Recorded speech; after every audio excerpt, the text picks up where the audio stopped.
Aleluya.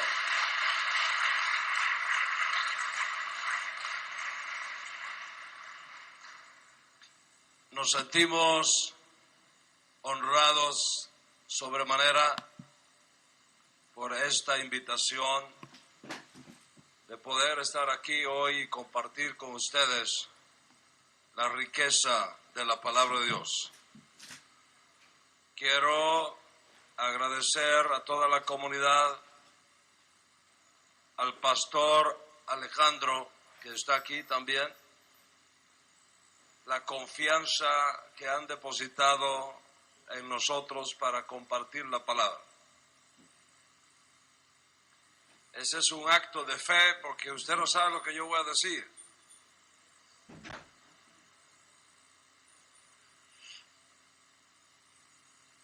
Y confiamos que cuando concluya la jornada de hoy, tanto el pastor como su equipo de trabajo y todos vosotros podáis decir confiadamente: Dios nos ha visitado en este día. Eso es lo que más queremos y lo que más anhelamos. Quiero también agradecer a los pastores amigos, a los colegas y a mis hermanos del equipo de trabajo de nuestra alianza aquí en el país, el hacer posible la reunión de este día aquí. Al Ross Reuel, a nuestro hermano el Moré Santos y a todo el equipo de trabajo que les une a ellos, que hoy han hecho posible que estemos acá. Quiero agradecer a uno de nuestros discípulos de Nueva York, el hermano Paolo, que vino desde New York para acompañarme y para cuidarme en este viaje.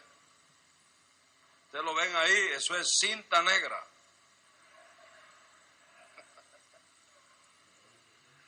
Ese hombre vuela por encima de mí. Gracias, Paolo, por estar aquí y acompañarme en este viaje.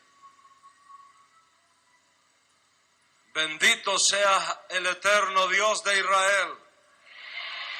Bendito sea su nombre. Bendito es Él que dice y hace. Bendito es Él que promete y cumple. Bendito sea su nombre por los siglos de los siglos. Aleluya.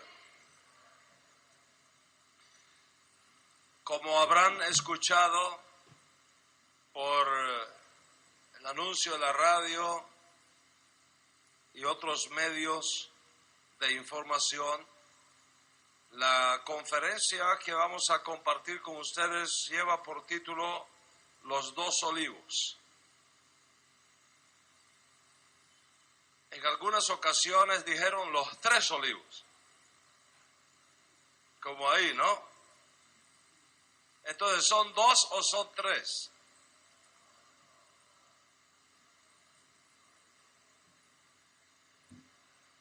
Bueno, vamos a ver si son dos o si son tres. Primero que todo, quiero invitarles a abrir sus Biblias conmigo en la carta del apóstol Pablo a los Romanos.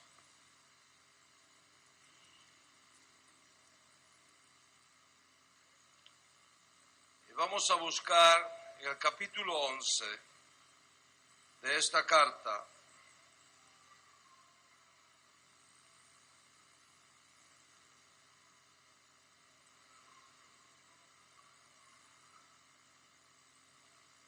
Vamos a leer a partir del verso 17.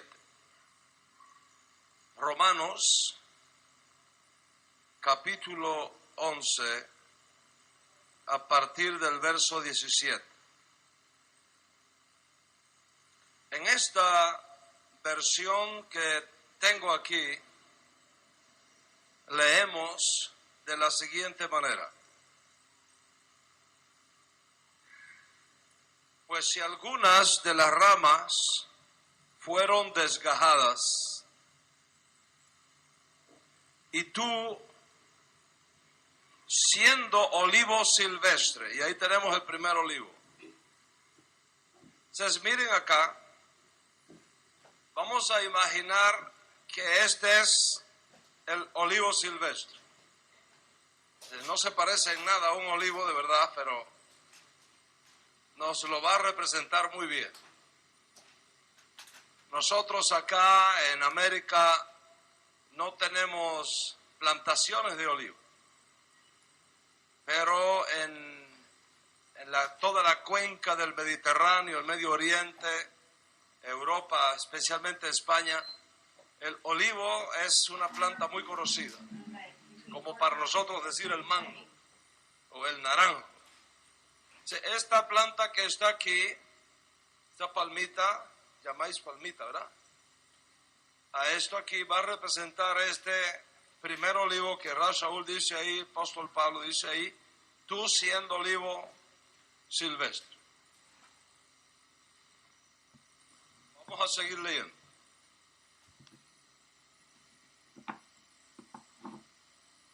Si tú siendo olivo silvestre has sido injertado entre ellas y has sido hecho participante de la raíz y de la rica savia del olivo, y ahora tenemos otro olivo aquí.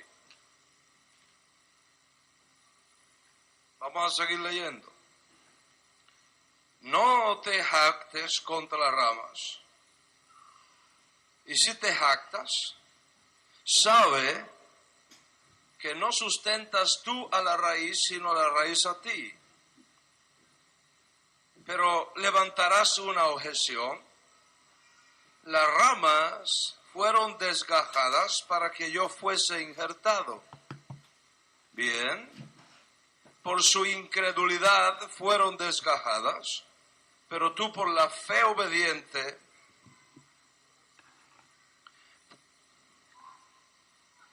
por su incredulidad fueron desgajadas, pero tú por fe obediente puedes quedarte plantado.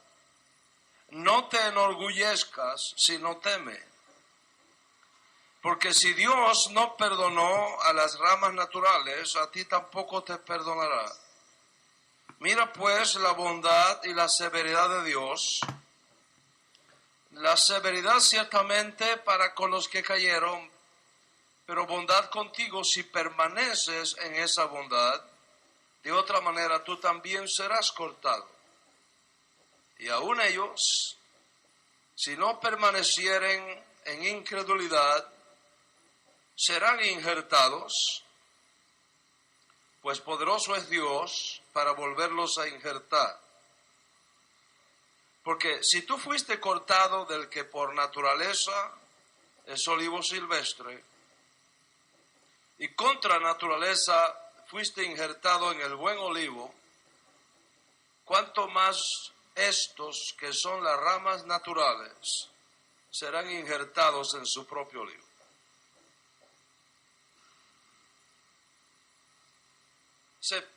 Pablo habla de un olivo natural y ese olivo natural va a estar representado con esta planta que está aquí. Tenemos entonces un olivo silvestre representado aquí y un olivo natural representado acá. ¿Cuántos están conmigo hasta aquí? Mover un poquito el ventilador.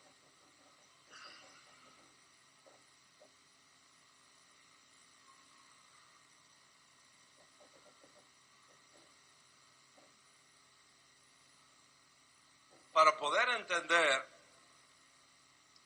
toda la riqueza que tenemos aquí en esta escritura, hay algunas cosas que son importantes considerar. Primero, ¿cómo fue que se formó la congregación en Roma? Hay muchas teorías.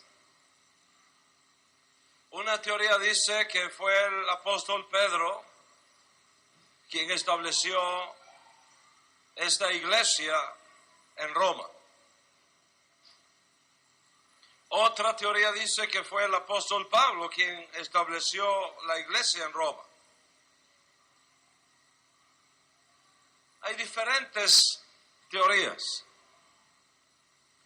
A la verdad, no se puede determinar con certeza cómo fue que se formó la iglesia en Roma, a la cual Pablo escribe esta carta. La teoría más acertada es la que presenta la propia evidencia interna del Nuevo Testamento. Si uno va, por ejemplo, a Hechos capítulo 2, usted observará que allí se hace una lista de todos los judíos que subieron a Jerusalén en aquel año 30 del primer siglo para santificar la fiesta de Pentecostés, la fiesta de Shavuot en hebreo, la fiesta de las semanas. Y la costumbre establecida por los mandamientos de la Escritura establecen que hay 3 fiestas bíblicas que solamente se pueden santificar en Jerusalén. Esas 3 fiestas son Pascua, Pesaj, Pentecostés, Shavuot, y Sukkot o tabernáculos. No importa dónde usted viviera, en los días cuando el templo estaba en pie en Israel, todo judío que quería santificar estas fiestas tenía que subir a Jerusalén. Si usted vivía en Babilonia, tenía que subir a Jerusalén. Si usted vivía en Egipto, tenía que subir a Jerusalén. Si usted vivía en la Galilea, tenías que subir a Jerusalén. Si tú vivías en Jericó, tenías que subir a Jerusalén. No se podía celebrar ninguna de estas 3 fiestas fuera de la ciudad de Jerusalén.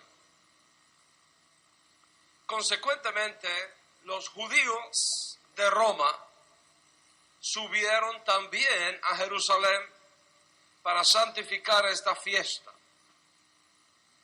Y en medio de esta fiesta, la fiesta de las semanas, la fiesta de Shavuot, la fiesta que conmemora el día de la Biblia para Israel, el día de la Torá, la fiesta de Pentecostés, que es desde el punto de vista de la teología judía, la fiesta que conmemora la creación del pueblo de Israel como nación. Se dio aquel extraordinario discurso del apóstol Pedro, en el cual 3,000 judíos reconocieron que Jesús de Nazaret, Yeshua, era el Mesías prometido. Cuando estos judíos regresaron a las ciudades de orígenes, entre las cuales estaba la ciudad de Roma, compartieron con el resto de la comunidad las buenas noticias que habían escuchado y recibido en Jerusalén.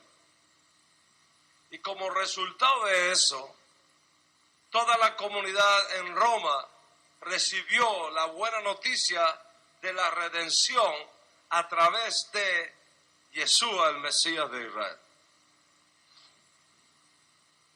Y fue así, posiblemente, que se formó esta comunidad. Ahora bien, el pueblo de Israel, en los días que se narran los eventos contenidos en el Nuevo Testamento, el pueblo de Israel tenía la mayor cantidad de sus hijos viviendo fuera de Israel. Israel para aquella época no era un estado soberano. Estaba dominado por fuerzas extranjeras, específicamente por el Imperio Romano. El Imperio Romano tenía el control político y militar de toda aquella región, incluyendo Israel. Consecuentemente, el Estado judío no era un Estado soberano, sino que estaba bajo el dominio político y militar de Roma. Esto causó que muchos judíos vivieran fuera de Israel.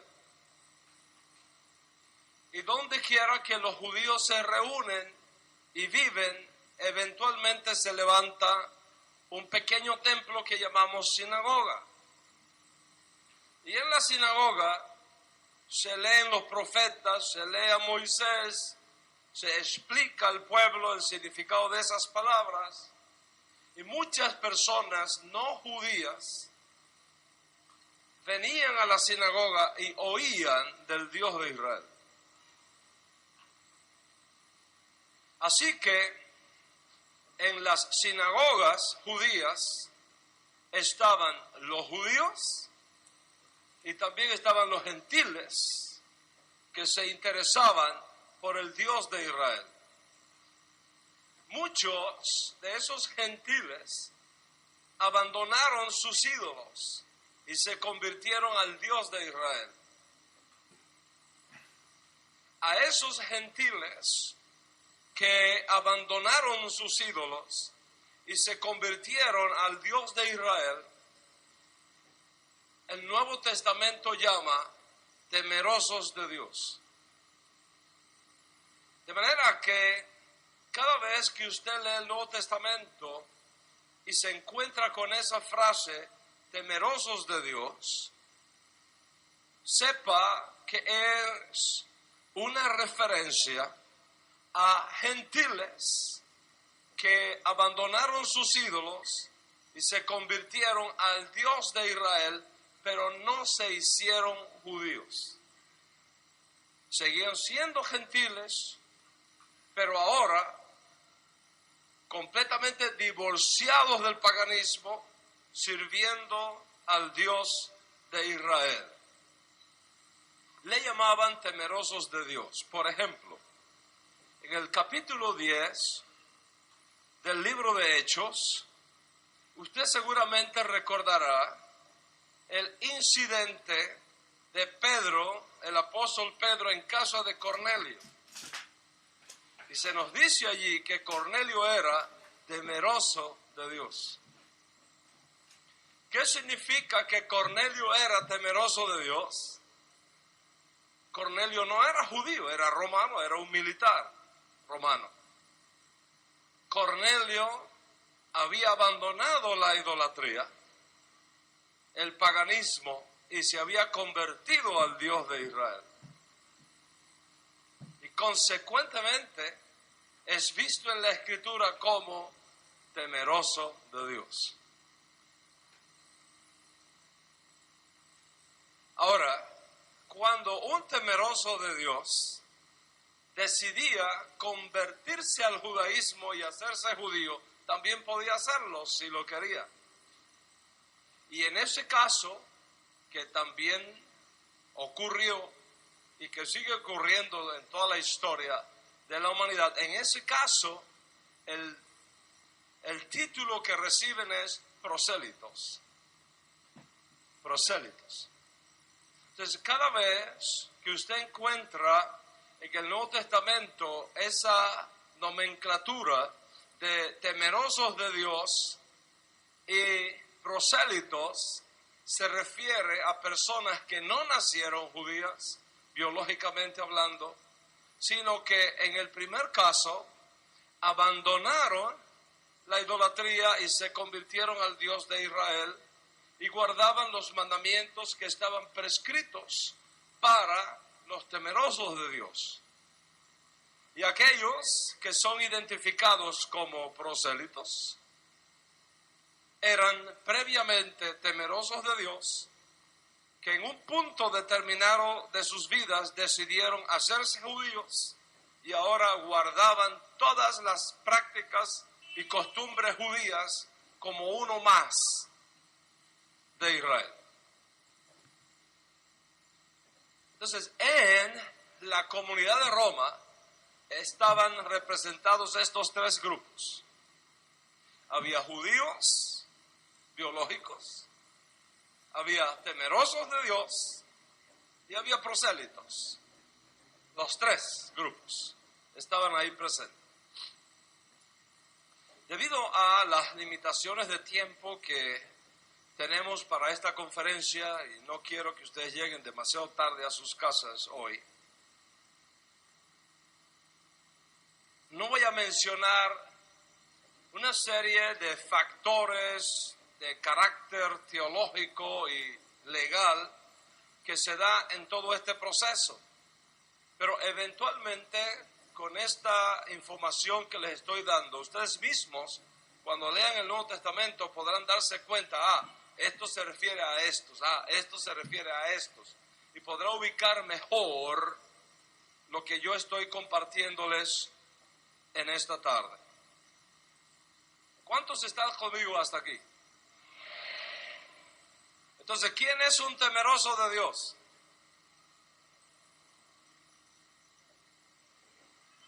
Un gentil que ¿qué?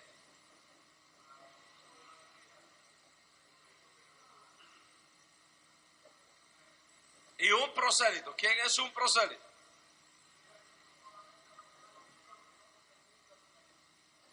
Se hizo judío completo.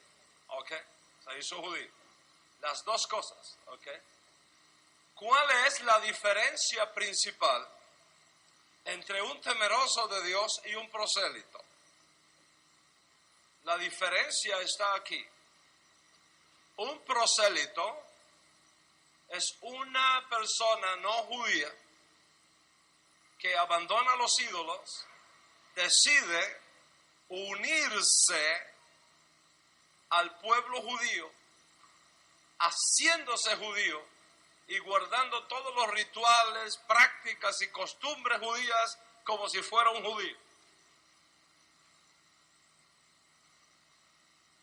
Y un temeroso de Dios es uno que abandona la idolatría, pero no se hace judío, sino que comparte con el pueblo judío, cree en el Dios del judío, tiene temor del Dios del pueblo judío, pero solamente guarda 7 mandamientos. Mientras que el judío tiene que guardar 613 mandamientos. Entonces, de acuerdo con la ley, el temeroso de Dios guarda 7 mandamientos. El judío 613 mandamientos. Si tiene mayor compromiso. ¿Cuáles son los 7 mandamientos que un temeroso de Dios debía guardar? Número 1, no idolatría. Número 2, no blasfemia. Número 3, no asesinato. Número 4, no robo, no robar. Número 5, no inmoralidad sexual. Número 6, no comer cosas prohibidas. Y número 7, establecer cortes de justicia para la paz y la justicia social. Esos son los 7 mandamientos básicos que guardaban los temerosos de Dios. Ahora, los prosélitos tenían que guardar 613 mandamientos. Debido a que el número es bastante extenso, no los voy a mencionar todos aquí. Pero asuma que son 613 mandamientos. Quiere decir que el grado de compromiso es mucho mayor y las exigencias son mucho mayores. Esa es la primera diferencia. La segunda diferencia era esta. Un temeroso de Dios era amigo de Israel, pero no miembro de Israel. Un temeroso de Dios era amigo de la comunidad, pero no miembro de la comunidad. Mientras que un prosélito era miembro de la comunidad. Antes de la llegada de nuestro Santo Maestro, el Maestro de Israel y del mundo, Su Majestad Yeshua el Mesías, la única manera que existía para hacerse parte de la comunidad de Israel era haciéndose judío. Si usted no se hacía judío, usted no era miembro de Israel. La única forma, no existía otra forma para hacerse judío, hacerse miembro de la comunidad de Israel, que haciéndote judío. El temeroso de Dios era un invitado, era un amigo, era un visitante, un turista con permiso de trabajo, pero no era miembro de la comunidad. Por ejemplo, ¿cuál es mi estatus aquí en República Dominicana ahora? Turista. A mí me dieron un permiso. Me dieron 90 días. Yo puedo entrar, puedo salir, puedo visitar las ciudades, nadie me molesta, me respetan. Pero yo no puedo ser gobernador, no puedo ser alcalde, no puedo ser presidente, porque soy ¿qué? Turista, soy visitante, tengo un permiso nada más.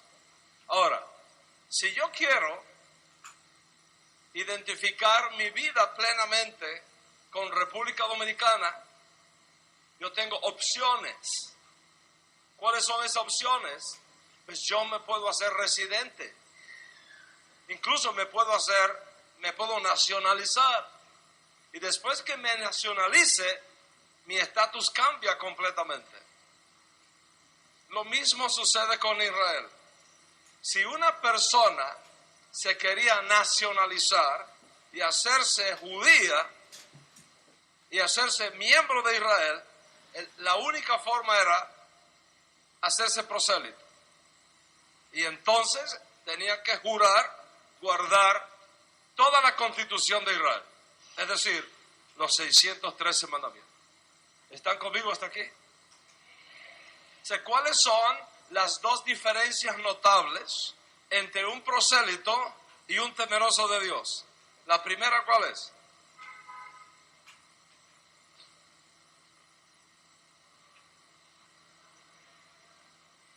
¿Cómo? La primera diferencia es en la cantidad de mandamientos que tiene que guardar. Uno 7 y el otro 613.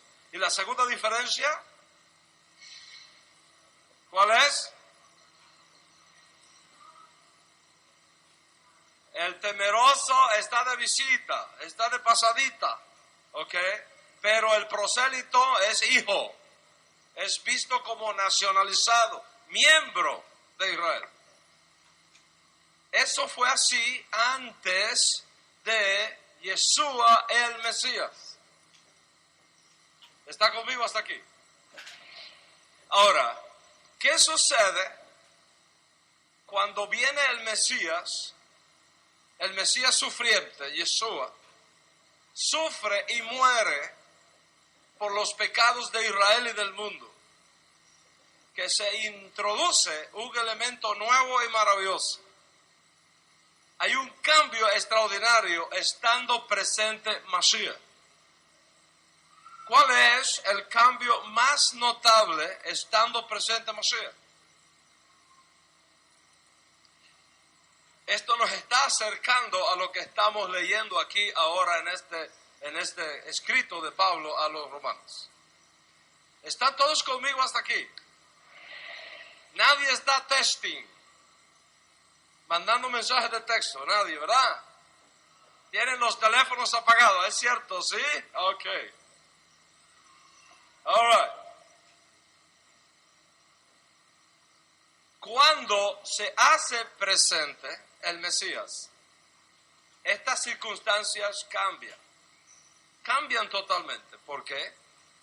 Porque los méritos del Mesías son tan grandes que ahora, cuando un gentil se convierte al Dios de Israel, suceden dos cosas importantísimas.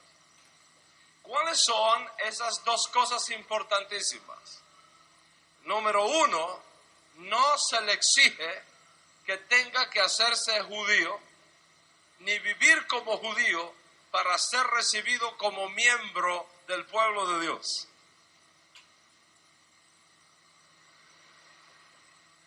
En los días de Pablo hubo una tremenda discusión con esto. Léase Hechos capítulo 10 y Hechos capítulo 15 para que usted vea qué tremenda controversia se levantó. ¿Por qué? Porque algunos judíos, seguidores de Yeshua, decían: ¿qué vamos a hacer con los gentiles que se convierten al Dios de Israel? Vamos a hacer los judíos. Vamos a circuncidarlos según el rito de Moisés. Los circuncidamos y los podemos recibir como miembros de la familia. Otro grupo decía: no es necesario exigirles que vivan como judíos para recibirles con la familia. Suficiente es que guarden los 7 mandamientos, que corresponde a todo temeroso de Dios, y los méritos de Yeshua son suficientes para recibirlos no como extranjeros o advenedizos, sino como conciudadanos de los santos y miembros de la familia de Dios. Esta discusión llevó varios días y al final se tomó una decisión. Los apóstoles, bajo la guianza del Espíritu Santo, decidieron lo siguiente: que los gentiles que se convierten al Dios de Israel, echando mano a los méritos de Yeshua el Mesías, sean recibidos como miembros del pueblo de Dios, como miembros de la comunidad de los santos, como miembros de la familia de Dios, sin exigirles que se hagan judíos. ¿Cuántos están conmigo hasta aquí? Muy bien, creo que ustedes son muy buenos estudiantes. Creo que ahora estamos en condiciones de seguir adelante. ¿Qué pasó entonces en Roma?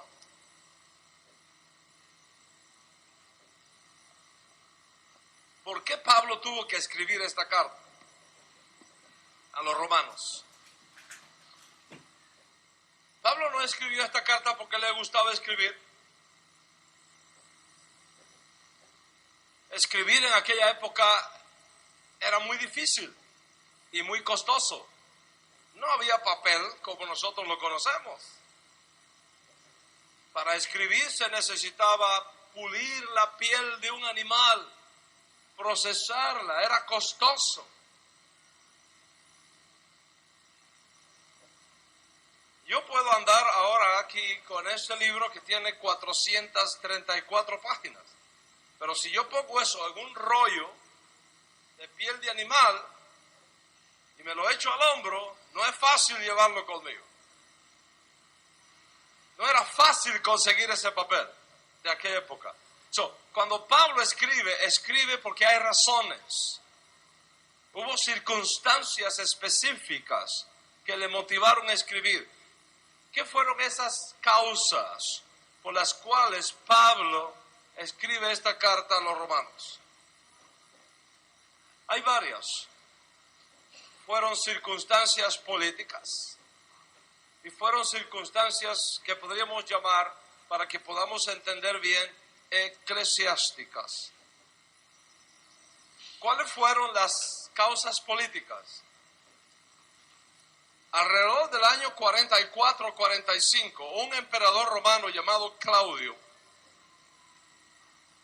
decretó la expulsión de todos los judíos de la ciudad de Roma. Si usted va, por ejemplo, al capítulo 18 de Hechos de los Apóstoles, descubre ahí el encuentro de Pablo con Aquila y Priscila en Corinto. ¿Qué fue lo que propició el encuentro de Pablo con Aquila y Priscila? Aquila y Priscila eran judíos miembros de la comunidad de Roma. ¿Por qué estaban ahora en Corinto? Porque Claudio había ordenado la expulsión de todos los judíos de Roma. O sea, todos los judíos se tuvieron que ir de la ciudad de Roma.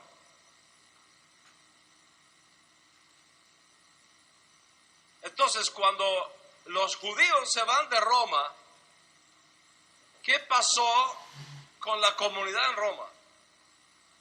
Se quedó sin sus miembros naturales.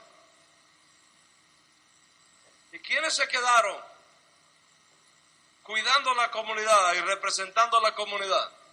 ¿Quiénes? ¿Los prosélitos o los temerosos de Dios? Los temerosos de Dios. ¿Qué pasó con los prosélitos? Fueron expulsados porque se habían hecho judíos. Te hiciste judío, pues tienes que sufrir con los judíos también ahora. Para afuera todos. Y tuvieron que irse de Roma.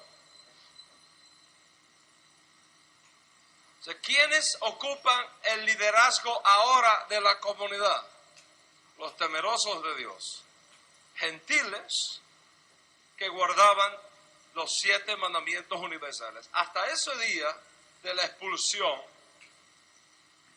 los judíos eran los líderes de la comunidad. Los pastores de aquella comunidad eran los judíos. Los que enseñaban las escrituras al pueblo eran los líderes judíos. Pero al irse los judíos, se creó un vacío que fue llenado eventualmente por los creyentes de origen no judío, por italianos, por romanos. ¿Están conmigo hasta aquí? Entonces, esta carta del apóstol Pablo no va dirigida a judíos en Roma. Esta carta del apóstol Pablo va dirigida a creyentes de origen gentil que ahora dirigían la comunidad mesiánica en Roma. ¿Están conmigo hasta aquí? ¿Por qué entonces Pablo escribe esta carta? Porque en Roma comenzó a circular una teología y una doctrina extraña que llegó a oídos del apóstol Pablo. ¿Cuál fue esa doctrina extraña? Hoy día podemos identificar esa doctrina como la teología de el reemplazo o de la transferencia. ¿Qué cosa es la teología del reemplazo o de la transferencia? Se trata de lo siguiente. Los creyentes de origen no judío que ahora dirigían la comunidad en Roma se hacían preguntas como: ¿por qué le están pasando estas cosas a los judíos? ¿Por qué les está yendo tan mal a los judíos? ¿Por qué Roma tiene tanta presión sobre los judíos? ¿Por qué Roma oprime tanto a los judíos? Y a nosotros los gentiles no nos hace nada. nosotros podemos tener buenos negocios, nosotros podemos tener buenas casas, nosotros no tenemos problema con Roma, pagamos nuestros impuestos, todo nos va bien, pero a los judíos constantemente les están dando y le están dando y le están dando. ¿Qué es el problema que tienen los judíos? Y algunos líderes sugirieron que la respuesta es porque rechazaron al Mesías. Y por haber rechazado al Mesías, le están viniendo todos estos problemas. Esta teología comienza a desarrollarse, y ahora le añaden otros elementos. ¿Cuáles son estos otros elementos? Los elementos son los siguientes. Seguramente todo este desastre que está ocurriendo con el pueblo judío y que se debe a su rechazo de Yeshua como Mashiach, como el Mesías, ha causado que Dios los haya desechado como pueblo y ya no los quiere, ya no los cuida, y ahora se ha buscado otro pueblo que somos nosotros, y por eso es que a nosotros nos va bien y a los judíos les va mal.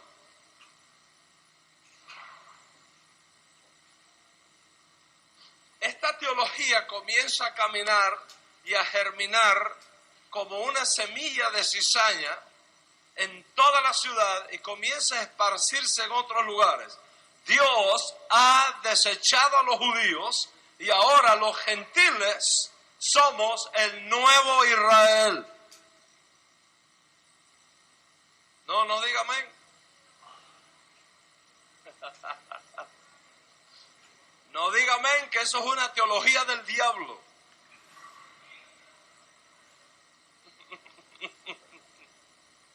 Sonría, que el Señor le ama muchísimo. ¿Ok?